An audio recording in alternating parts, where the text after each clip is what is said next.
여러분, 사람들은 십자가 힘들어요. 왜 힘드냐? 버겁거든요. 무겁거든요. 지는 것이 수월하지 않기 때문에 십자가를 별로 좋아하지 않습니다. 십자가는 고난과 희생을, 섬김을 이야기하기 때문에 별로 좋아하지 않아요. 예수님께서 십자가 고난에 대한 말씀하니까 베드로는 주는 그리스도시요 살아계신 하나님의 아들입니다 고백했던 그 베드로가 절대로 그렇게 내버려 둘 수 없습니다. 주님 십자가 지시면 안 됩니다 라고 얘기하죠. 그러자 시몬의 믿음을 칭찬했던 주님께서 사탄아 물러가라 그렇게 말씀해요. 조금 전만 해도 주님의 사랑하는 제자였던 베드로가 십자가를 지지 말라고 하는 얼마나 애정 섞인 얘기예요. 근데 주님은 사탄아 물러가라 말씀했어요. 베드로 생각에도 십자가 지는 것은 힘겨운 것이고 예수님께서 안 지셨으면 좋겠어요. 그런데 십자가를 지지 않으면 대속의 은혜가 없이는 우린 구원받을 수 없어요. 오늘 이 땅에 사는 많은 사람들이 십자가, 믿는 사람이든 믿지 않는 사람들이든 십자가 지고 싶지 않습니다. 그런데 십자가는 기독교의 핵심입니다. 십자가는 성경의 핵심입니다. 예수님께서 공생에 3년 사실 때 대다수의 삶을 북쪽의 갈릴리 지역에 사역했습니다. 병든 자, 귀신 들린 자, 그리고 많은 곤란한 어려운 삶을 살아가는 자들에게 말씀을 전해주셨어요. 거의 공생의 3년을. 그리고 남쪽으로 내려오셔서 예루살렘에 입성하셔서 십자가의 고난을 받으셨습니다. 예수님 공생의 가장 큰 핵심은 그 마지막 일주일 십자가 고난이 기독교 핵심에 예수님의 십자가 고난이 부활을 우리에겐 영생을 허락하시기 때문에 십자가는 기독교의 성경의 핵심입니다. 기독교에 많은 좋은 교리들이 있습니다. 많은 좋은 교훈들이 있습니다. 예수님께서 마태복음 5장부터 7장까지의 말씀 보면 산상보훈의 말씀을 주시죠. 심령이 가난한 자는 복이 있다. 그러면서 말씀해요. 심령이 가난한 건 뭐예요? 하나님의 말씀을 내 심령이 너무 갈급해서 받아들이는 것이죠. 그게 정말로 복이 있어요. 내 마음에 헛된 것이 가득 차서 주님 말씀 받지 않으면 그 심령은 정말로 안타까운 거죠. 근데 내 심령이 갈급해서 주님을 바라본다. 복된 거예요. 그런 말씀을 주는 귀한 교훈이 있습니다. 예수님께서 사랑에 대한 말씀을 고린도전서 13장에 말씀하면서 사랑에 대한 교훈, 좋은 말씀을 하시죠. 뿐만 아니라 아모스 같은 선지자는 사회 정의를 부르짖기도 합니다. 성경 안에는 위대한 하나님의 귀한 말씀이 있어요. 그러나 가장 중요한 성경의 핵심은 십자가, 기독교의 핵심은 십자가입니다. 예수님께서 십자가에 달리실 때 한편의 강도는 십자가를 받아들이지 않아 영원한 영벌의 길을 걸었고, 그러나 또 반대편의 한 강도는 예수님의 십자가를 받아들여 영원한 생명, 오늘 네가 나와 함께 낙원에 있으려는 주님의 약속의 말씀을 들었습니다. 나중에 바울이 되었던 사울도 십자가로 인해 그의 삶이 바뀌었습니다. 바울은 십자가를 좋아하지 않았던 사람이에요. 오히려 십자가를 바라보던 사람을 핍박했던 사람입니다. 스데반이 십자가의 복음을 전할 때 그를 죽이는 데 앞장섰던 사람이 사울이었어요. 바울이 된 사울이었습니다. 십자가 복음을 싫어했습니다. 그러나 그가 주님을 만난 다음에 그의 인생이 달라졌죠. 다메섹 도상에서 부활의 주님을 만난 다음에 그의 삶이 송두리째 바뀌어집니다. 호련히 하늘로부터 빛이 그를 둘러 비치는지라 땅에 엎드러져 들음에 소리가 있어 이르시되 사울아 사울아 어찌하여 네가 나를 박해하느냐. 바울이 대답합니다. 누구시니까? 나는 네가 박해하는 예수라. 그 주님을 만난 바울의 고백입니다. 내가 그리스도와 함께 십자가에 못 박혔나니 그런즉 이젠 내가 사는 것이 아니요 오직 내 안에 그리스도께서 사신 것이라. 부활의 주님을 만난 다음에 바울의 인생이 바뀌었습니다. 이제 내가 사는 게 아니라 그리스도께서 사신 것이다. 내 안에 그리스도께서 사신 것이다. 십자가 사건으로 사울의 눈이 완전히 바뀌었어요. 바울로 인생이 바꿔지게 됩니다. 오늘도 이 아침에 십자가 보혈의 은혜가 우리의 삶을 하나님의 은혜 안으로 바꾸는 복 있는 아침이 되시기를 주님의 이름으로 축복합니다. 사람들은 은근히 자기를 드러내기를 좋아합니다.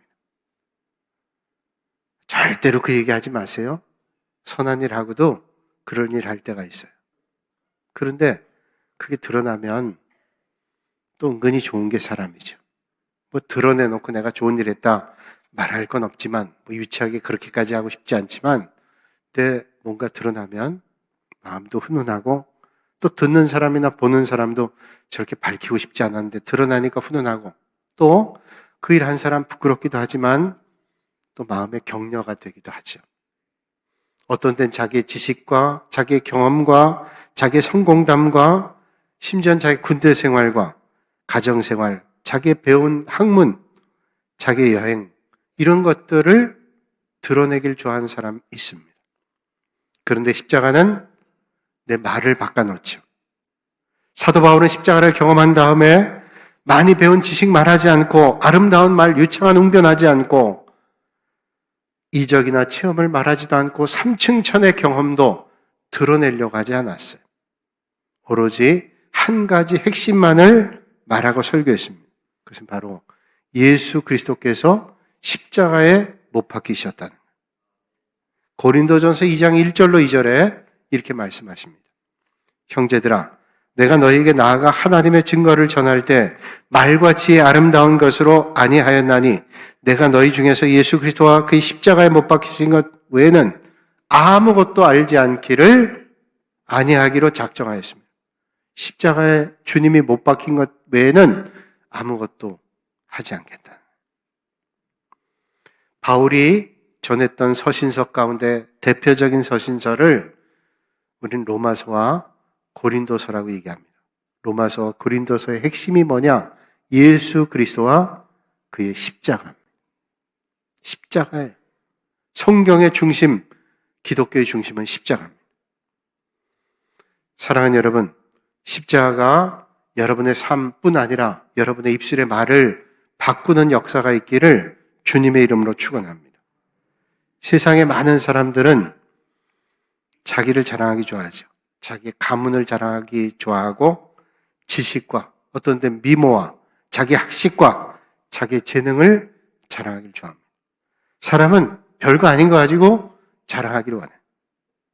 바울도 전에는 주님 만나기 전엔 자기 학문을 자랑하고 자기의 종교적 열심 자랑했어요. 핍박하는 그 종교적 열심을 그는 오히려 자랑했어요. 그러나 십자가를 체험한 바울은 이런 자랑을 다 포기하죠. 그건 자랑이 아니었어요, 그에게. 그러면서 그가 자랑합니다. 오늘 본문 말씀에 주시는 말씀.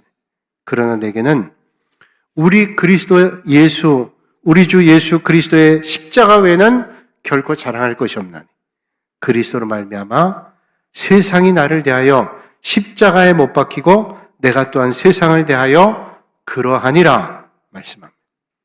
뒷부분에 세상이 나를 대하여 십자가에 못 박히고 내가 또한 세상에 대해 그래 있다는 말은 내 쪽에서 보면 세상이 죽었고 세상 쪽에서 보면 내가 죽었단 말이에요.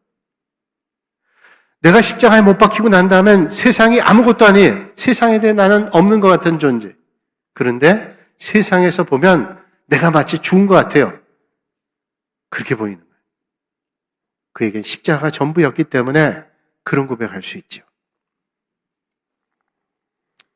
사도 바울은 십자가를 얼마나 자랑했던지 그의 가슴에 십자가를 지고 다녔어요. 그건 물리적인 십자가가 아니라 그의 마음 중심에 십자가를 담고 있었습니다. 손자, 손녀를 사랑하는 할머니, 할아버지는 손자, 손녀를 안고 업고 다니면서 자랑해요. 우리 손주. 또 요즘에는 휴대폰에 사진을 넣고 다니면서 다 할아버지, 할머니는 틀림없이 휴대폰에 손자, 손녀 사진을 넣고 다니면서 수시로 꺼내보면서 마음 기뻐합니다. 바울은 십자가를 그렇게 가슴에 지니고 다녔습니다. 고린도서 4장 10절에 이런 말씀하죠. 우리가 항상 예수 죽음을 몸에 짊어짐은 예수의 생명이 또한 우리 몸에 나타나게 하려 합니다. 예수의 생명이 내 몸에서 나타나도록 그렇게 십자가를 그는 가슴에 안고 있었어요. 그러나 십자가를 지고 가는 것은 쉬운 일이 아닙니다. 무겁고 힘들고 버겁고 그 옛날엔 수치스럽기도 했어요. 아이를 업고 다니는 거 사랑하는 할머니 할아버지에게는 몸은 부대끼지만 그 마음은 절대로 힘들지 않아요. 어떤 어머니 얘기하죠. 5kg 돌을 안고 다니려면 힘겨울 거예요. 그러나 5kg이 넘는 아이들을 안고 다니면 몸은 힘들어도 전혀 괴롭지 않다. 사랑하기 때문이죠. 그 십자가가 좋은 사람, 자랑스러운 사람은 지고 가도 괴롭거나 힘들지 않고 감사와 기쁨이 됩니다. 사순절에 어떤 부부가 서울의 대학로에 있는 연극을 봤는데 예수님 십자가 고난에 대한 순환극에 대한 연극이었습니다. 다 보고 얼마나 이 부부가 감동을 받았는지 연극이 끝난 다음 무대 뒤에 있는 그 연극 배우들이 있는 곳 찾아갔어요. 그리고 예수님 역할한 배우를 만났습니다. 너무 감동받았다고 같이 사진 찍고 그리고 격려했어요. 칭찬했습니다. 그리고 남편이 그 연극 배우가 연극에서 지고 있던 십자가를 들고 사진 찍고 싶어가지고 그 십자가를 들다가 깜짝 놀랐습니다. 너무 무거운 거예요. 그래서 들고 사진 찍을 수가 없었습니다. 배우에게 얘기했습니다. 아니 나는 속이 텅 빈 십자가인 줄 알았더니 속이 가득 찬 무거운 십자가였는데 이걸 어떻게 들고 연극을 하셨습니까? 그러자 배우가 대답합니다. 만일 무거움을 느끼지 못했다면 저는 그 역할, 예수님의 역할을 제대로 못했을 거예요. 무거웠기 때문에 그 주님의 짐을 저는 느꼈습니다. 여러분 무겁지 않으면 십자가 아니에요. 내가 십자가를 진다고 하면서 전혀 무겁지 않으면 십자가는 아닙니다. 십자가는 무겁습니다. 힘들고 괴롭습니다. 그러나 바울은 고난의 십자가를 짊어지고 다니는 것을 자랑스럽게 생각하고 오히려 기뻐했습니다. 그러면서 고백하지요. 내가 내 몸에 예수의 흔적을 지니고 있노라. 바울은 그런 믿음의 사람이었습니다. 그런데 이런 변화가 바울 자신에게만 일어난 것 아닙니다. 바울이 십자가 복음을 전할 때 그 복음을 듣는 사람 가운데도 그런 변화가 일어났습니다. 루디아의 마음속에도 빌립보 간수의 마음속에도 많은 바울의 십자가 복음을 듣는 사람마다 이런 삶의 변화가 일어났습니다. 사랑하는 여러분, 십자가를 부끄러워하거나 무거워하거나 괴로워하는 사람이 아니라 십자가를 자랑하고 사랑하시는 여러분들이 되시기를 주님의 이름으로 축복합니다. 십자가 지는 걸 귀찮아하거나 괴로워하는 사람 되지 말고 십자가를 귀하게 여기고 짊어지고 다닐 수 있는 여러분들이 되시기를 바랍니다. 그런데 여러분, 십자가 지세요. 그러면 좋아할 사람 없어요. 왜 십자가를 나에게만 지라 그래? 주님 몸된 교회 섬길 때도 어떤 십자가를 내가 진다면 왜 나에게만 십자가 지라 그래? 그런 마음 들 때가 있죠. 그런데 여러분, 그 무겁고 힘겨운 십자가가 나를 살려줘요. 그 십자가 무겁고 버겁지만 그 십자가 나에게 짐 같지만 그 십자가가 나를 세워준다는 사실. 주기철 목사님께서 일제강점기에 신사참배를 반대하다가 대구 경찰서에 갇히게 됐습니다. 여러 날의 옥골 거치다가 이제 나오게 됐어요. 주기철 목사님이 5번을 감옥에 들어갔다 나갔다, 몇 년 동안 5번 들어갔다 나갔다 하다 결국은 감옥에서 거의 죽음의 상태에서, 감옥에서 죽었다 그러면 비난받을 테니 죽기 전에 내보냈어요. 그래서 밖에서 세상 떠나셨어요. 그 첫 번째 대구 경찰서에서 있다가 석방이 되고 첫 번째 설교에 이런 설교를 했습니다. 설교 중에 이런 말씀하셨어요. 십자가를 진다고 하는 것은 인간이 못할 일입니다. 그러나 인간이 십자가를 지려고 하면 십자가가 인간을 지고 갑니다. 그래서 갈보리 산까지 올라갈 수 있었습니다. 십자가는 인간이 질 수 없대요. 그렇게 힘들고 무겁대요. 그런데 인간이 십자가를 지려고 하면 그 십자가가 자기를 갈보리 산 꼭대기까지 올라간대요. 무슨 말일까요? 십자가는 힘들어요. 어려워요. 그런데 그 십자가 때문에 우리가 하나님의 은혜의 반열에 설 수 있다는 거예요. 여러분, 어떤 때 내가 주님 몸된 교회 하나님 나라에 일할 때 십자가 버거워 힘들어. 근데 여러분, 그 십자가가 여러분을 귀한 믿음의 자리에 하나님의 은혜의 자리로 인도해 주신다는 것을 믿으시길 바랍니다. 난 힘드니까 가벼운 십자가 지고 가야지. 믿음도 가벼워요. 그런데 무거운 십자가 지면 힘들고 버거운데 어느덧 돌아보면 내 믿음의 근력이 든든하게 써 있습니다. 하루는 새 한 마리가 하나님께 따져 물었다지요. 어린아이들 동화에 나온 얘기. 하나님, 왜 나에게 이렇게 무거운 날개를 주셨어요? 날개를 떼주세요. 하나님께서 새에게 대답하셨어요. 내가 날 수 있는 것은 그 날개 때문이야. 우린 날개가 무거워 힘들어요. 그런데 그 날개 때문에 날 수 있는 거예요. 하나님의 사람 모세도 엘리야도 무거운 짐 때문에 힘겨워하고 어떤 때는 죽기를 원했습니다. 그러나 돌아보면 그 짐 때문에 자기가 존재한다는 사실을 깨닫게 되는 거죠. 아프리카에 선교를 가신 선교사님이 원주민들과 원주민 선교에 갔어요. 원주민들과 함께 강을 건너게 되는데 원주민이 큰 돌을 선교사님 가슴에 안겨주었습니다. 그리고 자기들도 돌 하나씩을 지고 강물 건넜어요. 선교사님은 원망스러웠어요. 아니, 이 강물 건너기도 힘든데 이 큰 돌을 왜 나한테 주나 말은 못하고 지고 갔어요. 중간쯤 가다가 선교사님 깨달았어요. 중간쯤 갔더니 강이 얼마나 급류가 센지 맨몸으로 갔다간 강물에 휩쓸려서 떠내려가 죽을 뻔했어요. 그런데 그 무거운 돌이 자기 중심을 잡아줘요. 그때 깨달았어요. 만약에 무거운 돌이 없었다면 난 죽는구나. 그때 깨달은 거예요. 이 짐이, 돌이 나를 살린다는 거예요. 여러분, 가볍고 편한 것만이 행복이 아니죠. 하나님 때로는 무거운 짐을 안고 침체의 강을 건너게 하시기도 합니다. 그것은 우리를 위한 것이고 우리를 살리기 위한 것이죠.